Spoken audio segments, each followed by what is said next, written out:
هلو.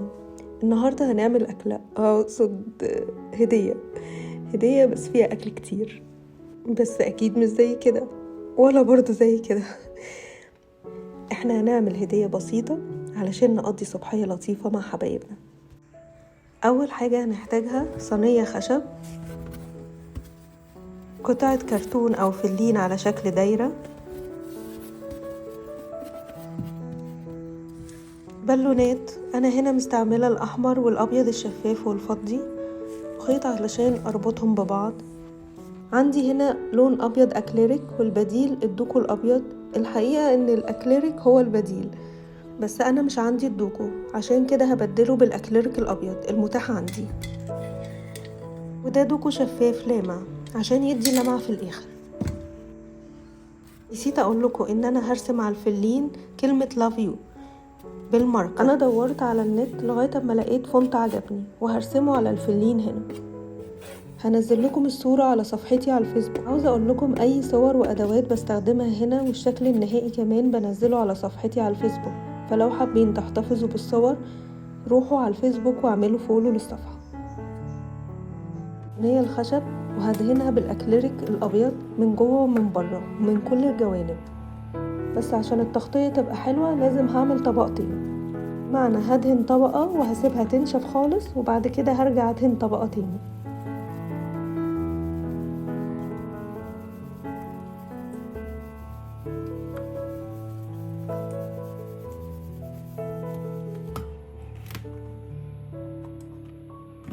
وبعدها هبتدي ارش الدوكو الشفاف.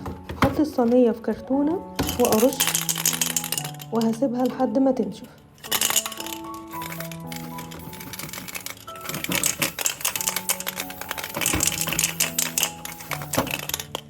دلوقتي هبتدي ارسم الكلمة اللي عجبتني واحدة واحدة. طبعا انتوا تقدروا تطبعوا الصورة وتعملوها بالكربون زي ما عملنا كتير مع بعض قبل كده. الموضوع سهل جدا ومش هياخد وقت كتير.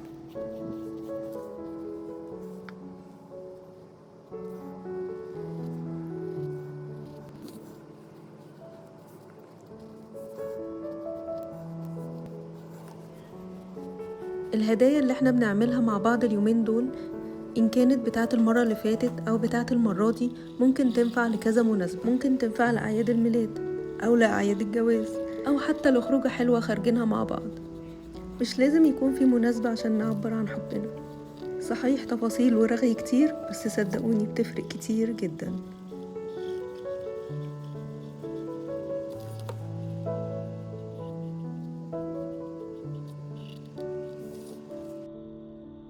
وده الشكل النهائي للكلمة.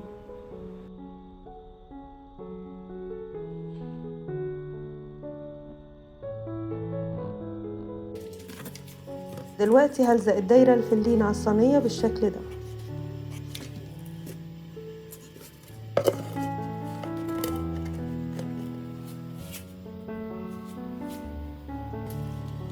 هنبتدي دلوقتي نشتغل بالبالونات.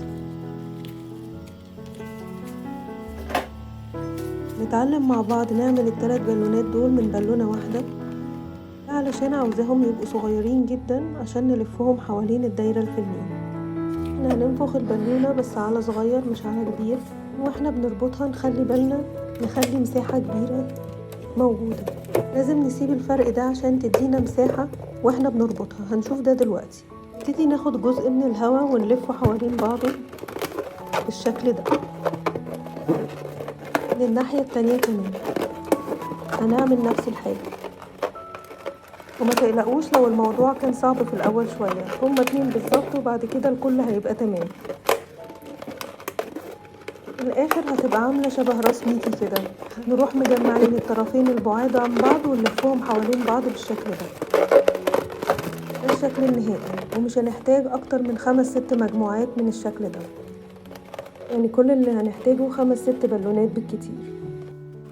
أنا هنا زبطتهم كلهم وهنبتدي نثبتهم فوق بعض. هنجيب خيط ونشتغل بيه. هلف الخيط كويس حوالين أول واحدة. في الآخر هظبط الخيط من النص. هجيب مجموعة تانية ومن النص هطلع عليها وألف وانزل للبالونة التانية اللي تحت وبرضو ألف حواليها. وارجع تاني اطلع للبالونة اللي فوق والف تاني حواليها، وهكذا لحد ما احس انهم تمام ثابتين. هعمل كل البالونات بالشكل ده.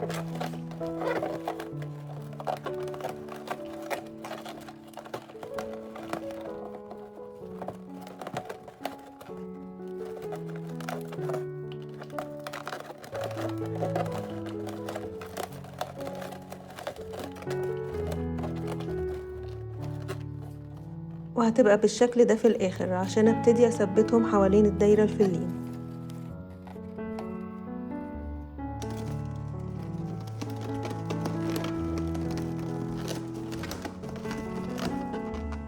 وهاجي من النص هنا وهبتدي اثبتهم واحدة واحدة. المهم ما نقساش على البالونات عشان ما تفرقعش. البالونة فرقعت، كنت لسه بقول لكم حالا. طيب هعمل واحدة تانية واثبتها وهرجع لكم تاني. اسهل طريقة عشان نثبت بيها البالونات، شايفين الاتنين دول كده؟ ما بينهم هحط الدايرة الفلين وهمشي كده واحدة واحدة. مش هنحتاج اي لزق غير في الاخر خالص، هنثبت اخر بالونة بالدبل فيس.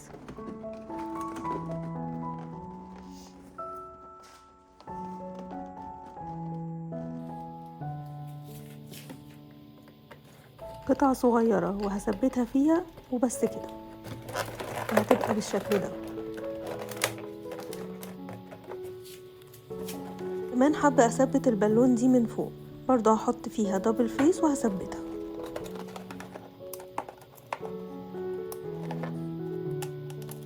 اخر خطوة في المرحلة دي عشان نبتدي نجهز الاكل، هجيب شريط ساتين احمر وهبتدي اعمل فيونكة بيها. واسهل طريقة نعمل بيها الفيونك مظبوط، جيب شريط الساتين والف حوالين صباعي مرتين بالشكل ده، وهروح للصباع الكبير وهلفه حواليه مرة، وارجع للصباع الاولاني، ومن تحت هلفه حوالين الفيونكة بالشكل ده. بعد كده اشد جامد جدا واحاول اوسطن على قد ما اقدر، ظبطها حاجة بسيطة خالص، وده الشكل النهائي.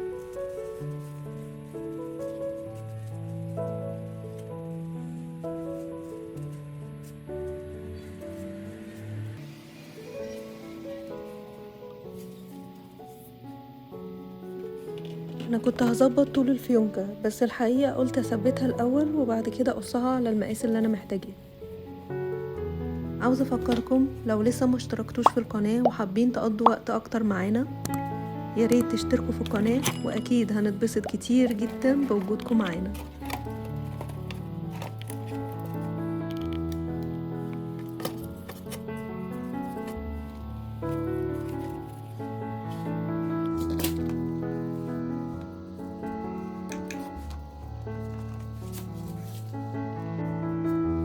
خلاص خلصنا الفيونكات وكل حاجة، دلوقتي بقى فقرة الأكل.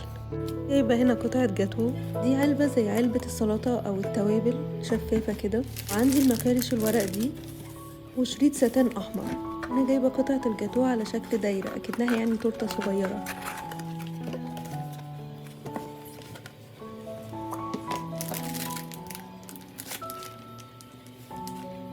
أطلع القطعة واحدة واحدة بالراحة، أحط الورقة وأحط عليها القطعة الجاتو وهقفلها بالشكل ده.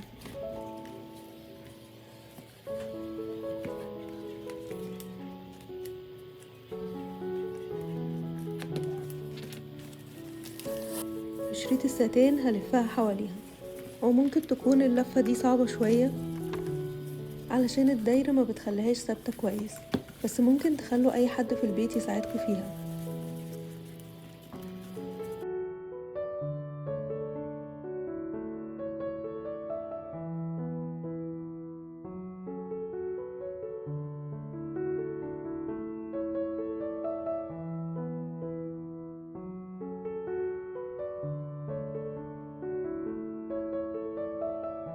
دلوقتي هجيب الحاجة عشان نبتدي نرتبها.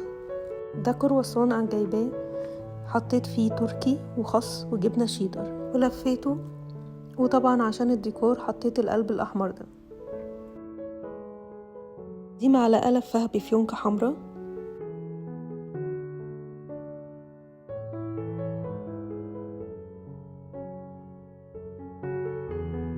2 كوكا،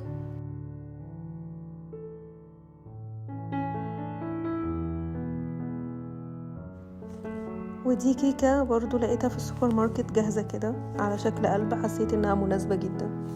انا كده حطيت كل حاجة، هبتدي اظبط ترتيب كل حاجة مكانها.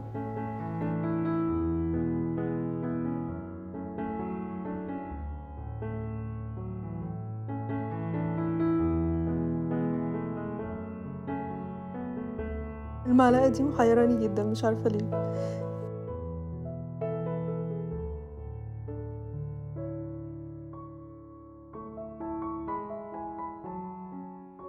بس حاجة أخيرة، هنملى الفراغات الفاضلة دي بالشوكولاتة، طبعا النوع اللي انتوا تحبوه، بس الروشيه هي اللي كانت مطلوبة مني.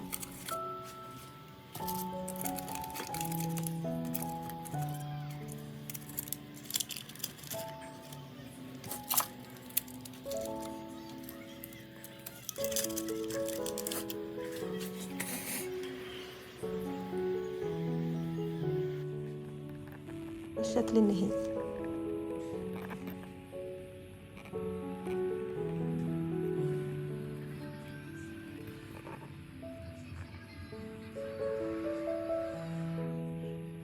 اخر خطوة فعلا، هنبتدي نلف الهدية دي بالسلوفان، وهنعملها مع بعض بطريقة سهلة جدا من غير ما اللفة تبقى منعكشة ومش مظبطة. هنا انا فردت السلوفان على الترابيزة، واحدة بالعرض وواحدة بالطول، دبل المقاس اللي انا محتاجاه، وهبتدي الم كل الاطراف في نص الهدية.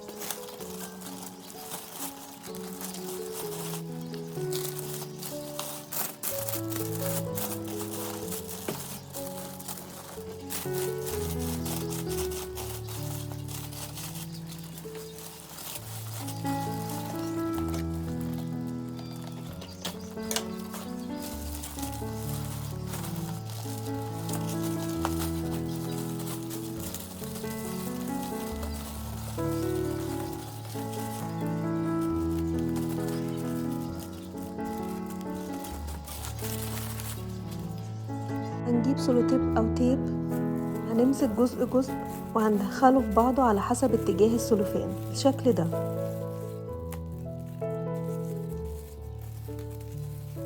وكمان من ورا هنعمل نفس الحاجة.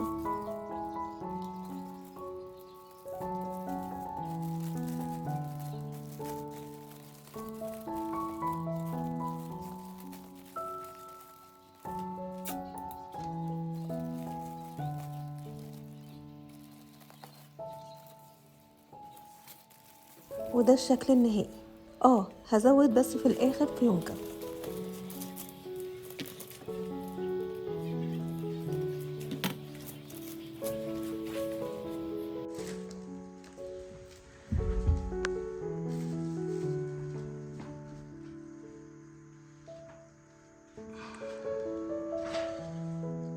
عيد حب جميل ودايما في محبة وسعادة وفرح، واشوفكم على خير المرة الجاية.